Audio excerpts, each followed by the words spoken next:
পরিবেশ, বন এবং জলবায়ু পরিবর্তন বিষয়ক উপদেষ্টা সৈয়দা রিজওয়ানা হাসান বলেছেন, গত অগাস্ট ২০২৪ থেকে এ পর্যন্ত ১,৭১৭ একর বনভূমি অবৈধ দখল থেকে পুনরুদ্ধার করা হয়েছে। তিনি আজ সচিবালয়ে বিশ্ব পরিবেশ দিবস এবং পরিবেশ মেলা এবং জাতীয় বৃক্ষরোপণ অভিযান ও বৃক্ষমেলা ২০২৫-এর উদ্বোধনী উপলক্ষে আয়োজিত প্রেস ব্রিফিংয়ে একথা জানান। এ সময় মন্ত্রণালয়ের সচিব ডক্টর ফারহিনা আহমেদ, পরিবেশ অধিদপ্তরের মহাপরিচালক ডক্টর মোহাম্মদ কামরুজ্জামান, বন অধিদপ্তরের প্রধান বন সংরক্ষক মোহাম্মদ আমির হুসাইন চৌধুরী সহ মন্ত্রণালয়ের ঊর্ধ্বতন কর্মকর্তাগণ উপস্থিত ছিলেন। উপদেষ্টা বলেন, দেশে প্লাস্টিক দূষণ নিয়ন্ত্রণে নিষিদ্ধ পলিথিন, শপিং ব্যাগ বিপণন বন্ধ এবং সিঙ্গেল ইউজ প্লাস্টিকের ব্যবহারে জোরালো পদক্ষেপ নেওয়া হয়েছে।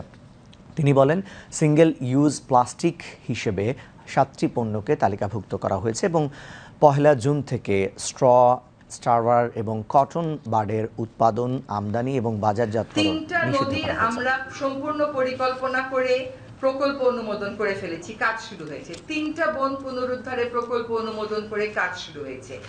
আইনগুলোকে রিভাইজ করে চূড়ান্ত পর্যায়ে নিয়ে আসা হয়েছে। আপনার শব্দ দূষণের জন্য নতুন করে প্রকল্প ঢেলে সাজানো হচ্ছে। বায়ু দূষণের কাজটা আগেও হচ্ছিল না তা না, ইটস আ কমপ্লেক্স ইস্যু। এখন সংস্থাগুলো সমন্বিত হয়ে কাজগুলো করছে। আমরা ইলেকট্রিক ভেহিকেল আনার জন্য টাকা এনেছি, পাহাড়ের জন্য তালিকা চূড়ান্ত করেছি।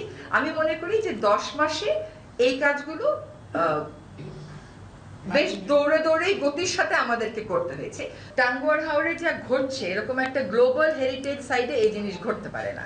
লাউড স্পিকার, এসি, আসলে এরকম হাওরে কয়টা যান্ত্রিক জলযান চলবে তারও একটা নিয়ন্ত্রণ আনতে